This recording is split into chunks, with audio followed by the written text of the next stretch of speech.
What's up, guys? It's Scurvy Dog, and in this video, I'm going to follow up my first video where I talked about team social safety. And I got a lot of really good questions. I did my best to respond to those both in the DMs. I also posted a couple questions in the comment section as well as my responses to those questions. But I'm following up my first video to team social safety with a video where I want to talk about a lot of the mechanisms moving forward, right? So I talked about team social safety. It's the most low-hanging fruit. And you might watch that video and look at it as, okay, so you're basically just telling me to be a good person. This is basically just like team therapy almost, right? And to both those, yes, that really is like what it is. But the reason is intentional because learning how to garner a healthy team environment is going to enable your team to basically operate better in these dynamic task environments where there is an element of time pressure, where information and goals and objectives are always changing. In the complex nature that is the game that we play, Dota 2. So I'm going to basically explain why these things are important by talking about, like I said, the underlying mechanisms that we can kind of build upon from there. So I have this first document pulled up, and in the first video I just had this right side with the team social bubble. So in the team social bubble, we have both the how efficiently the team can share information as well as the team cohesion going into team performance and how communication kind of moderates those factors. And then I also added the individual bubble over here, and I didn't include this, but it was always there. But basically there's when you look at the team performance, how good your team is, there is how good each individual player is at the task. How good is each individual at Dota? Essentially, what is their MMR? Or their MMR it fluctuates, but in a hypothetical, in the theoretical space, what is their true score in Dota? What is their true MMR? And the true MMR is hypothetical. It's impossible to calculate that. But MMR is the best representation of that we have. So that's one factor that goes into your team's just performance, how good your team is. And the other factor is the team social bubble.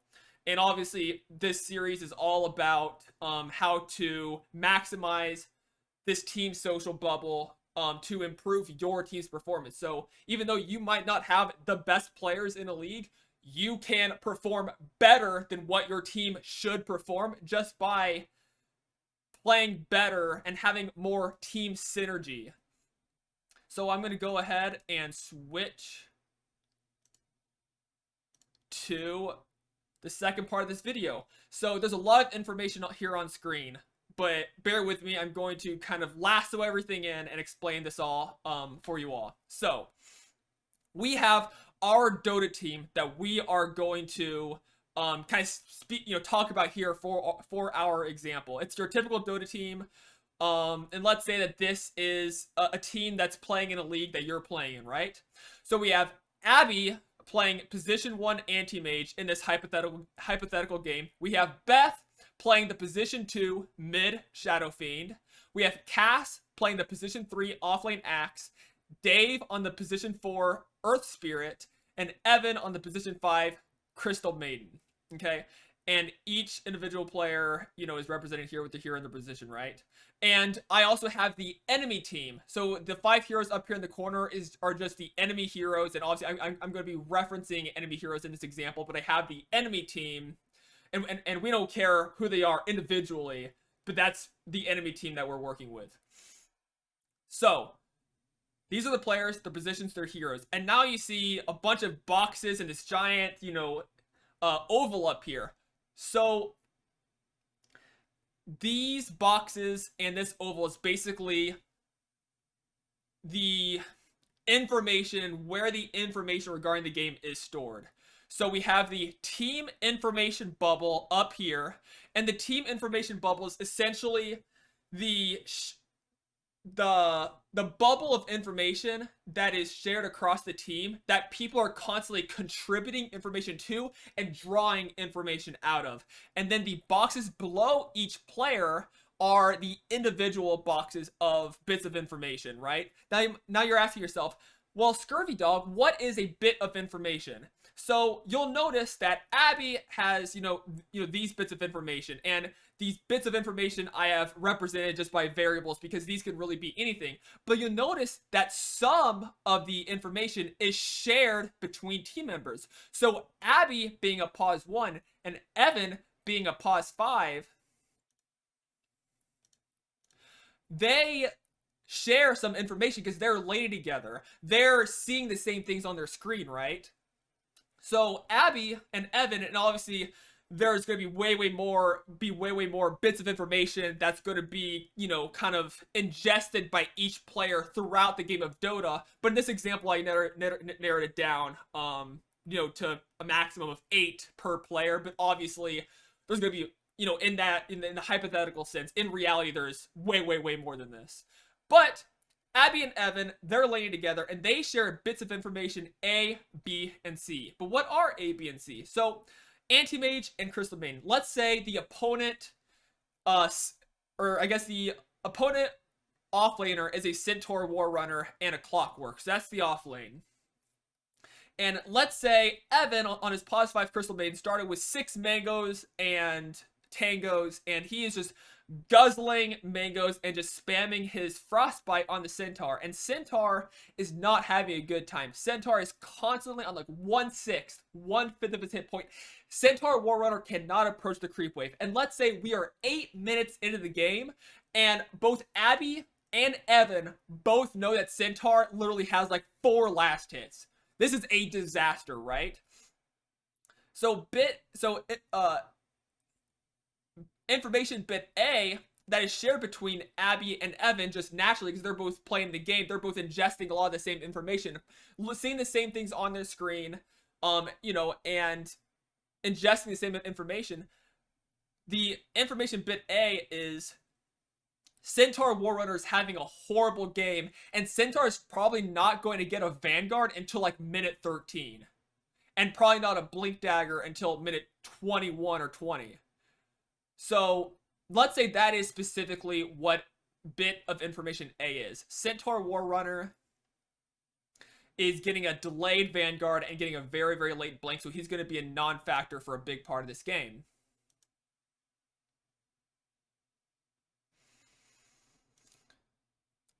So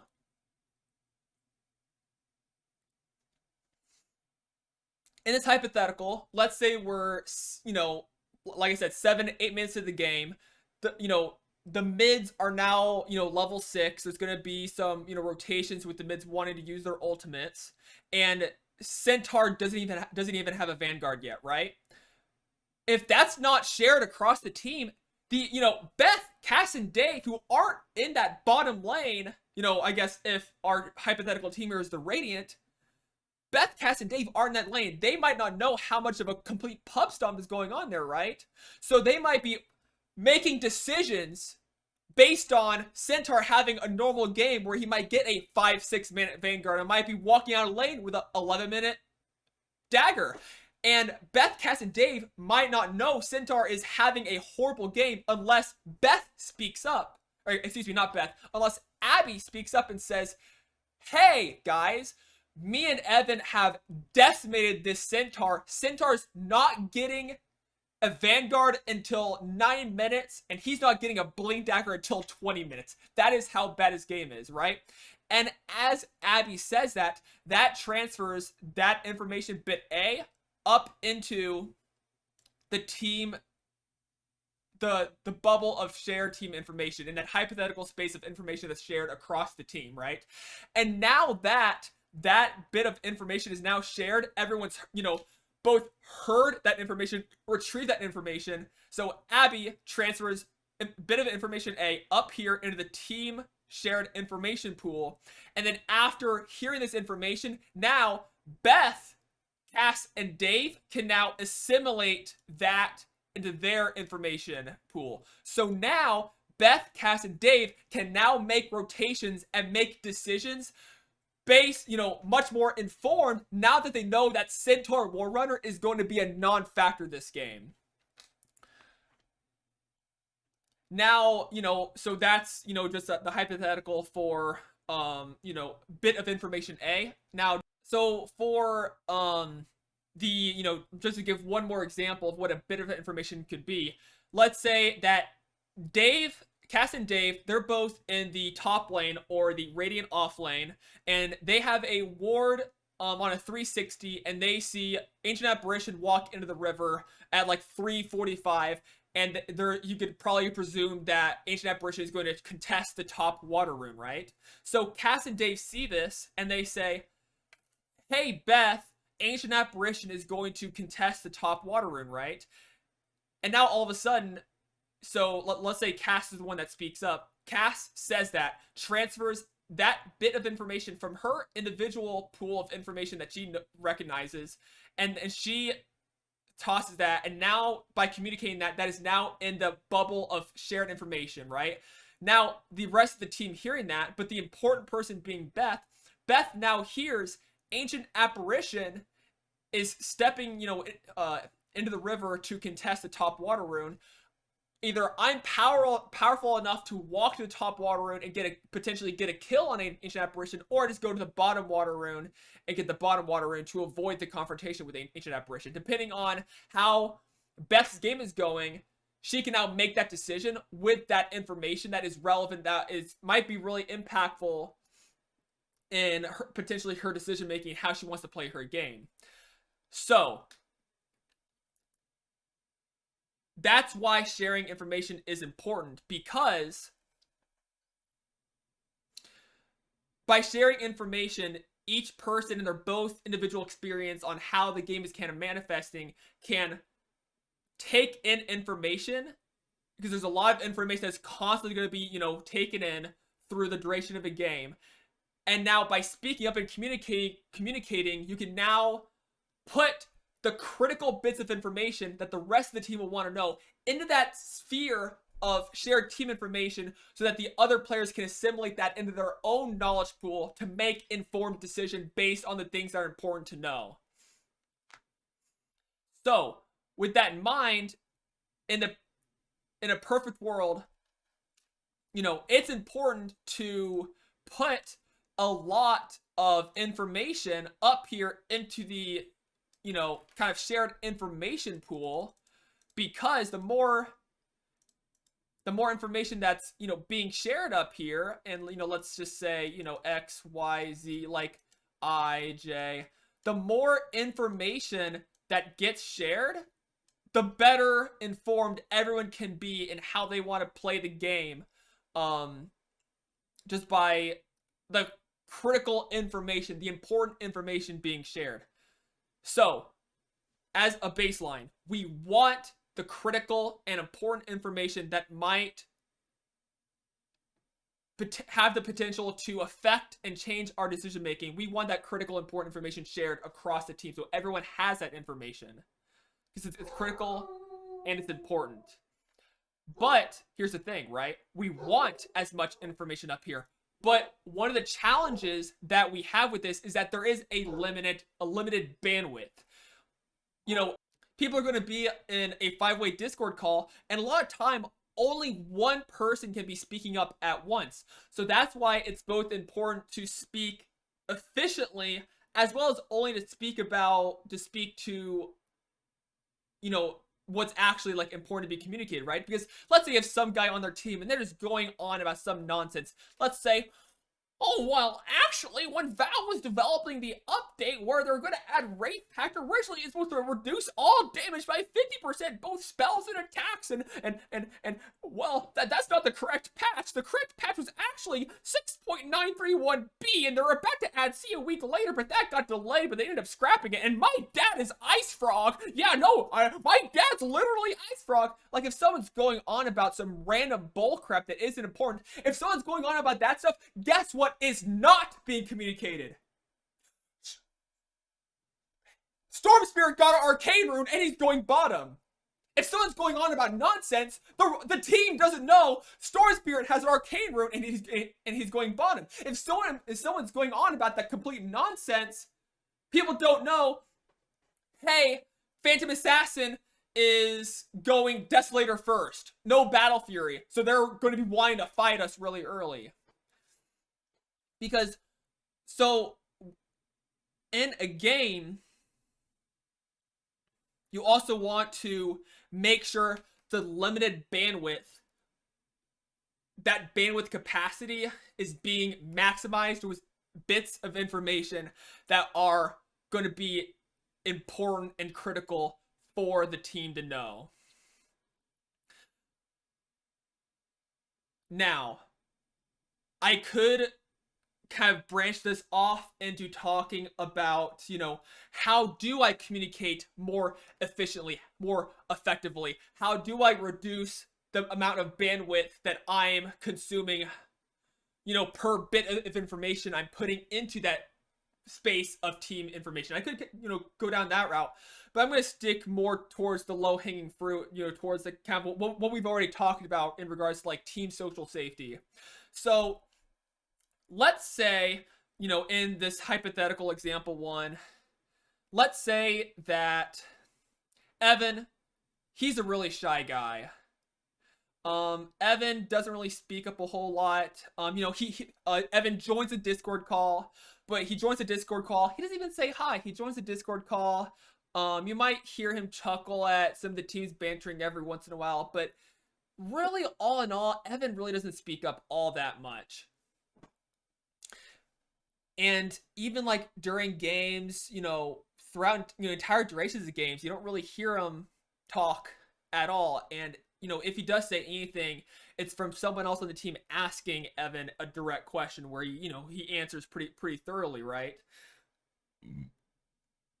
So Evan doesn't speak up a whole lot, but like when he does, he really says something like with conviction because he really feels compelled to say something, right?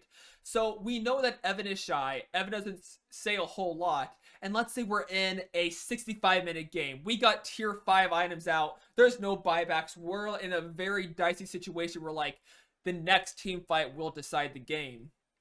And let's say Beth says, hey guys, let's smoke, wrap around top, and head into their jungle from the lane to engage on their shrine from the north side, like from the actual lane itself or something like that, right?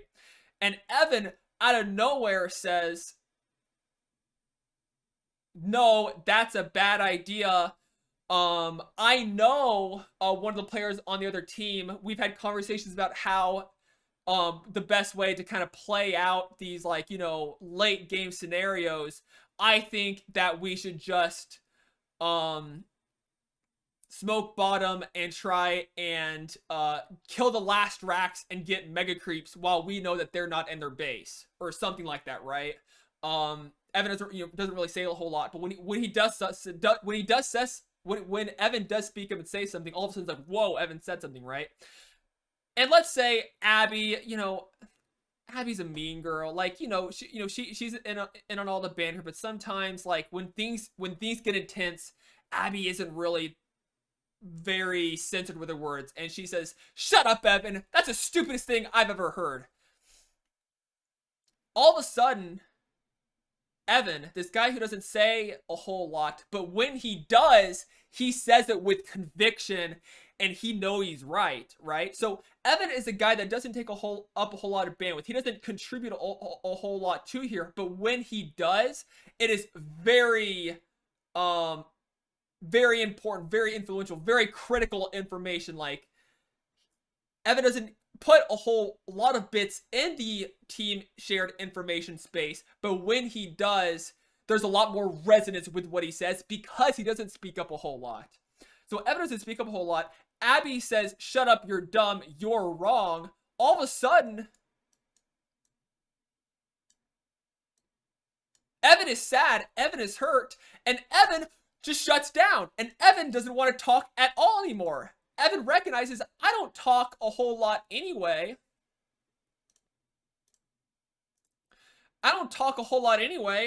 So Evan just shuts down. Evan, in his mind is made up. Evan's not talking for the rest of this game, this late game scenario, and he's not talking for the rest of the series. Now, all of a sudden, look at what we have here. We only have 4 people contributing information here, right? And let's say Cass says to Abby, "Oh, Abby, that was really mean. Like, you shouldn't have said that." And then Abby gets defensive and says, "Ho ho! Cass, you're stupid. Shut up, Cass." All of a sudden, Beth is like, "Whoa!" Beth shuts down. Cass shuts down. And now all of a sudden, Beth, Cass, they don't want to talk. They're done. They're no longer invested. Evan shut down. He's no longer invested. And now you only have 2 people contributing to the team shared information space, right? And this is a very hyperbolic example, but the reason why team social safety is so important is because you want everybody feeling confident and comfortable enough to share and express the information that they're gathering, that they're garnering, the information that each individual thinks is important to the game. You want them to share that information so we have the most wealthy, most robust array of information that our team deems critical and necessary. And a part of that kind of efficient efficient information sharing is, part of that training is having conversations with your team, like, who speaks up most often, who pays attention to what, and you kind of delegate responsibilities on, like, who's going to be sharing what, so you could, really monitor the bandwidth space, and you're only, making sure,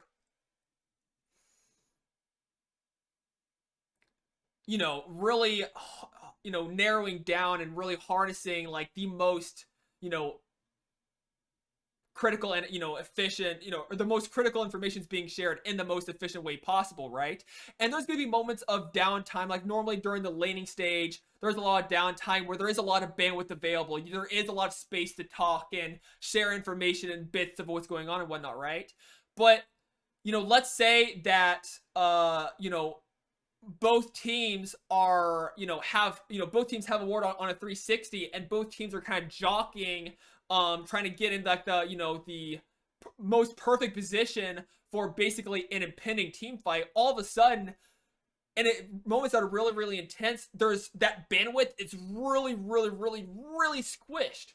So during the laning stage, when there's a lot more bandwidth and flexibility for people to be more long-winded and whatnot, all of a sudden, if 2 teams are jockeying for a team fight and a team fight is about to break out, all of a sudden that bandwidth is super, super crunched, because you have no idea when the initiation is going to start, when this team fight is going to kind of, engage and play out.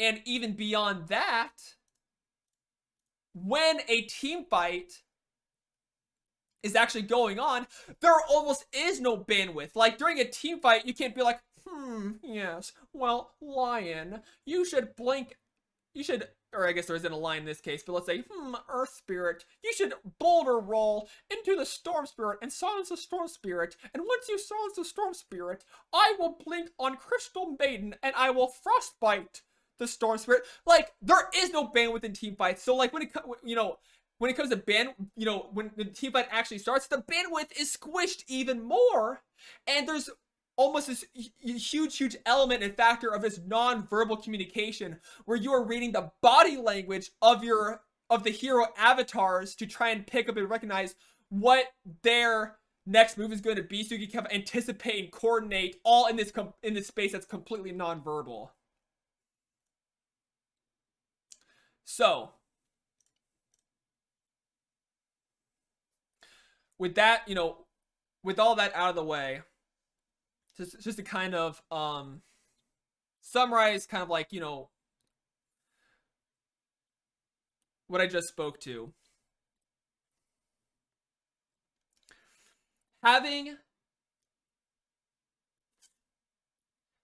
Developing, maintaining, and nurturing team social safety is important because it will enable everyone to have the confidence and the trust to share the information that they believe is important. And you want everyone to share that information that they think is important because there's so much information in a game of Dota going on. It is impossible for one player on the team to be omnipotent and know everything that's going on and internalize everything that's going on. Each person is only going to have a slice of all the information available within one Dota game, right? So it is critical to have as many brains contributing to that team shared information bubble as possible. The more you have, kind of linked into that, the better, because everyone has the ability, the confidence, and the trust to contribute to that team information bubble so that that critical information can be shared with everybody.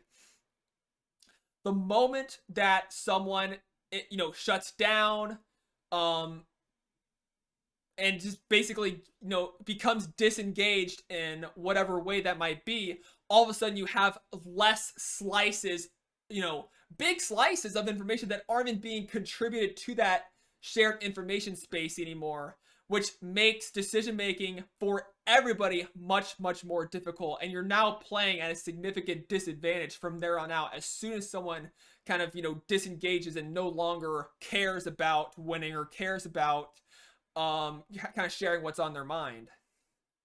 It's also important to recognize that there is a limited bandwidth. Only so much kind of, only really one person can be talking at once before, because like once two people start talking and trying to, both say something to get information into that space of team shared information, once two people start talking, it becomes cacophonous and, the team doesn't hear what either person is saying. So now that information is either not getting there or it's muddled to where people can't really recognize it and pull out what exactly they're trying to say. And there are going to be periods of a game, let's say right after a team fight or during a laning phase, where there's a lot of bandwidth to work with. You could be more long-winded and explain yourself and have, share more rational statements and more comprehensive statements. And then there are, parts of a game where, let's say, two teams are jockeying for a team fight.